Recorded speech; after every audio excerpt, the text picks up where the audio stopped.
राम और श्याम की आय का अनुपात 7:17 है तथा श्याम और सोहन की आय का अनुपात 7:17 है।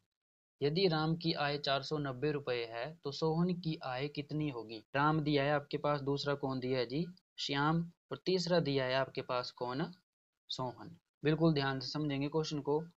फिर बोला कि देखो राम और श्याम का रेशो दी हुई है कितनी, 7:17। तो जैसे को पिछले क्वेश्चन में था कि ए और बी और सी, तो वही दिया है यहाँ पे। अब दिया है श्याम और सोहन, तो श्याम और सोहन इसका कितना दिया है, 7:17। तो श्याम का फिर से 2 बार है तो श्याम के नीचे श्याम, 7:17। तो इस तरीके से कर रहे होने।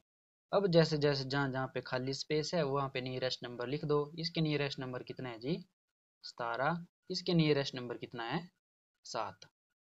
अब कर दो इनको क्या, मल्टीप्लाई। तो मल्टीप्लाई जब करोगे तो कितना आएगा, 7 सत्ते कितना होता है, 49। 17 सत्ते कितना, ठीक है। उसके बाद 17 17 कितने होते हैं, 289। तो अब देखो यहाँ से, अब इतना तो आप कर लेते थे, जितना भी पिछले क्वेश्चन में किया उतना आपने कर लिया।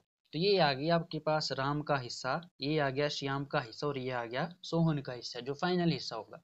तो अब बोला इसने कि यदि राम की आय आपके पास 490 रुपये है तो राम 49, और एक्चुअल में जो क्वेश्चन में दिए हो राम की आय आपके पास कितनी है, 490। तो मैं दोनों को इक्वल कर सकता हूँ कि नहीं कर सकता हूँ। फिर इसको काट देंगे, कितना आएगा जी, 10। तो एक की वैल्यू मैं बोलूँगा कितनी आई, 10। बिल्कुल ध्यान से देखेंगे, बिल्कुल जैसे हमने पिछले क्वेश्चन की कंसेप्ट वही है कि 49 बराबर है 490, एक यूनिट की वैल्यू निकाल लेंगे, कितनी आई, 10। अब जो जो क्वेश्चन ने पूछा है, तो सोहन की आय कितनी होगी, तो सोहन की रेशो कितनी है, 290, और जो हमारी 1 यूनिट की वैल्यू उसके साथ क्या कर देंगे, मल्टीप्लाई। तो वो आ जाएगी सोहन की आय, तो कितनी आएगी, 289।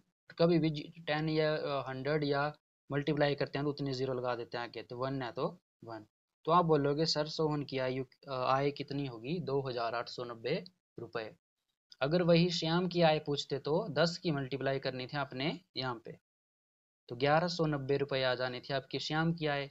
और राम की आय यदि मैं यहाँ पे 10 मल्टीप्लाई करता तो कितना आना था, 490। और वो दिया ही है पहले से ही कि ए और बी के रुपयों का अनुपात है आपके पास 4:5। फिर बोला कि बी और सी के रुपयों का अनुपात कितना है जी, 2:3। तो यदि ए के पास 800 रुपये हैं तो सी के पास कितने रुपये होंगे, ए बी सी, ए और बी का कितना दिया आपके पास, 4:5। उसके बाद ये बी और सी का कितना, 2:3। तो जैसे जैसे क्वेश्चन में किया था नियरेस्ट नंबर, नियरेस्ट, और यहाँ पे खाली है इसका नियरेस्ट कितना है जी, तो मल्टीप्लाई कर देंगे, 4 दूनी 8, 5 दूनी 10 और 5 तिये 15।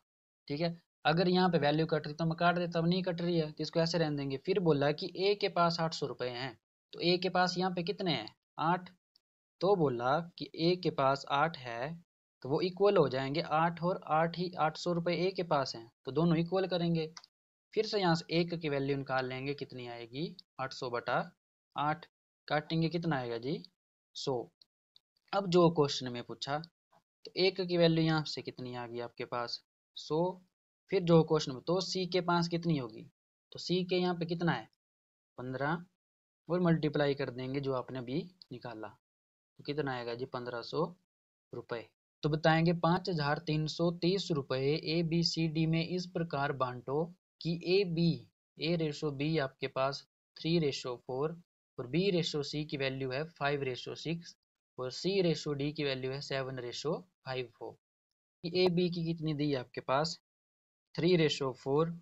यहाँ देखते चलेंगे, बी रेशो सी की कितनी दी है, 5:6। सी डी की दी है 7:5, तो सी के नीचे सी, 7:5। अब जो नियरेस्ट नंबर है उनको फिलअप कर दो। 4, यहाँ पे भी कितना 4, यहाँ पे कितना 6, यहाँ पे कितना 5, कर दो इनको मल्टीप्लाई। देखो 5 3 15, 15 सत्ते 105। ठीक है, ऐसे करेंगे, 5 चौके 20, 20 140। उसके बाद 6 चौके 24, और 24 सत्ते कितना होता है आपके पास, 168। वैसे कर देंगे, 6 पंजे 30, और 30 चौके कितना होता है आपके पास, 120। अब जो क्वेश्चन में बोला है कि अब ये ए का हिस्सा आ गया, ये बी का आ गया, ये सी का आ गया, ये डी का आ गया। ठीक है, अब बोला कि 5,330 रुपये हैं ए बी सी डी में बांटने हैं। तो ए बी सी डी में इनको क्या करूंगा, सभी को इनमें बांटूंगा, तो इनको क्या करूंगा, सबसे पहले प्लस। ठीक है, तो प्लस करके कितना आएगा बताएंगे। प्लस करके आपके पास आ रहा हो ना कितना, 533। तो सभी को 533 हैं, तो वो इक्वल हैं किसके, 5,330 के। ठीक है, तो यहाँ से एक की वैल्यू निकाल लेंगे, कितनी आएगी, 5,330 बटा 533। अब आप देख रहे हो ना, यहाँ से ये कट जाएगा, तो एक जीरो यहाँ पे एक्स्ट्रा है, तो मैं बोलूँगा कितना आएगा, एक की वैल्यू 10। अब जो क्वेश्चन में बोला है, तो 105 के साथ मैं क्या करूँगा, गुणा 10। 140 के साथ क्या करूँगा, गुणा 10। 168 के साथ क्या करूँगा, गुणा 10। और इसके साथ भी कितना करूँगा, गुणा 10। तो सभी के हिस्से में बराबर बराबर पैसे डिवाइड हो जाएंगे। तो 105 को मैं 10 के साथ डिवाइड कर रहा हूँ, कितना आएगा, 105। और मैंने पीछे बोला कि जीरो होगा, तो वो एज इट इज ही लिख देंगे। उसके बाद कितना आएगा जी, दूसरे का 1400। तीसरे का कितना आएगा, 1,680। और दूसरे का आएगा 1,200। तो चारों के हिस्से में चले गए इक्वल पैसे। जो 5,330 रुपये था, ए के में, ए के हिस्से में इतना गया, बी के हिस्से में इतना गया, सी के हिस्से में इतना गया, और डी के हिस्से में इतना गया। यदि मैं सभी को प्लस करता हूं, तो आपका इन सभी को प्लस करके भी इतना ही आ रहा होगा। अगले क्वेश्चन में वही बात आ गई कि 5,600 रुपये को ए बी सी डी में इस प्रकार विभाजित करें कि इस प्रकार बांटें कि ए बी की रेशो है आपके पास 1:2, बी रेशो सी की वैल्यू है 3:1 और सी रेशो डी की वैल्यू है 2:3। तो ए प्लस बी का हिस्सा क्या होगा, कि ए रेशो बी की वैल्यू आपके पास कितनी दी है, 1:2। फिर बोला कि बी रेशो सी और डी 4 है, तो बी रेशो सी की वैल्यू दी हुई 3:1। तो बी के नीचे बी, सी के नीचे 1। सी रेशो डी की वैल्यू दी है 2:3, तो सी के नीचे सी और डी के नीचे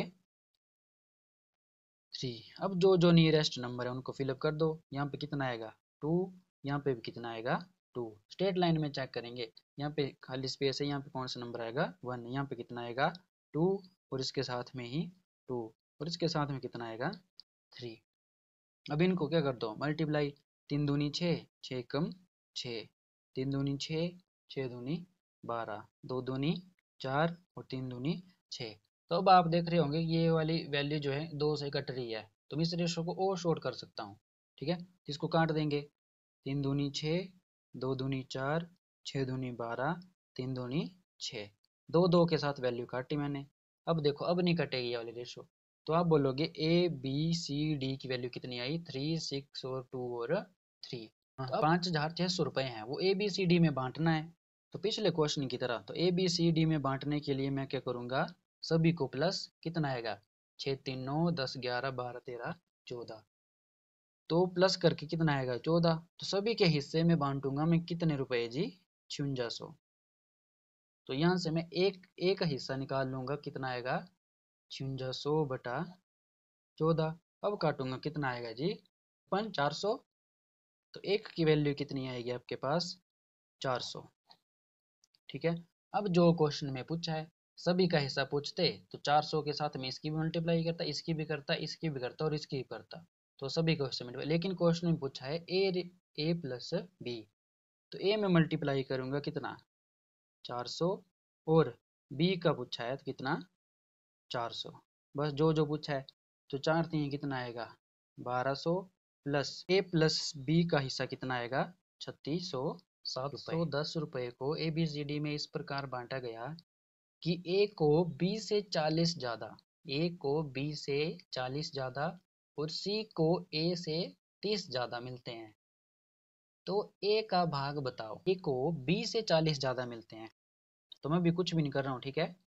क्वेश्चन में बोला है कि ए को जो हिस्सा मिलता है वो बी से कितना मिलता है 40 ज़्यादा, और फिर बोला कि सी को जो हिस्सा मिलता है वो ए से 30 ज़्यादा, कि सी को जो हिस्सा मिलता है वो ए से कितना मिलता है 30 ज़्यादा। ठीक है, तो यहाँ पे एक वैल्यू छूट रही है आपकी बी, तो मैं बी को मान लेता हूँ सपोज एक्स। ठीक है जी, बी को x मान लिया। अब ए को मिलता है हिस्सा कितना, बी से 40 ज़्यादा, तो कितना आएगा x प्लस 40, समझ गए। और सी को मिलता है ए से कितना 30 ज़्यादा, तो ए का हिस्सा कितना है x प्लस 40, इसमें 30 ऐड करूंगा कितना आएगा x प्लस 70, x प्लस 40 जैसे पिछले क्वेश्चन में किया, ठीक है। x प्लस 70 सभी को प्लस करूंगा पिछले क्वेश्चन की तरह, और सभी में बांट दूंगा कितने रुपए जी 710 रुपए, ठीक है। तो यहाँ से x की वैल्यू निकाल लेंगे। तो देखो x और x कितना आएगा 3x प्लस 40 और 70 कितना आएगा 7 4 11 110, और ये आएगा 710 रुपए के बराबर। अब 3x इक्वल टू 710 माइनस 110, यहाँ प्लस है, इक्वल टू के राइट हैंड साइड में जाएगा, क्या हो जाएगा माइनस का। तो 3x की वैल्यू कितनी आ जाएगी आपके पास 0 0 और 7 से गया 600, तो x की वैल्यू आएगी आपके पास 600 बटा 3। इसको जब काटेंगे तो कितना आएगा आपके पास 200, तो आप बोलोगे x की वैल्यू आएगी आपके पास कितनी 200। तो अब क्वेश्चन सोल्व हो गया। तो x का हिस्सा कितना है x, तो x की वैल्यू कितनी आ जाएगा, हिस्सा कितना आ जाएगा x 200, और a का हिस्सा 40 ज़्यादा, तो 200 में 40 ऐड करेंगे कितना आएगा 240, और 240 में 30 ऐड करेंगे तो कितना आएगा 70 270। तो आ गया ए बी सी का हिस्सा, ए का आ गया 200, बी ए का आ गया सॉरी 240, बी का आ गया 200, सी का आ गया 270। तो जब तीनों को प्लस करेंगे तो आपके पास 710 ही आएगा। अब क्वेश्चन में क्या पूछा है ए का, तो ए का कितना आएगा 240, तो ये आपका आंसर है।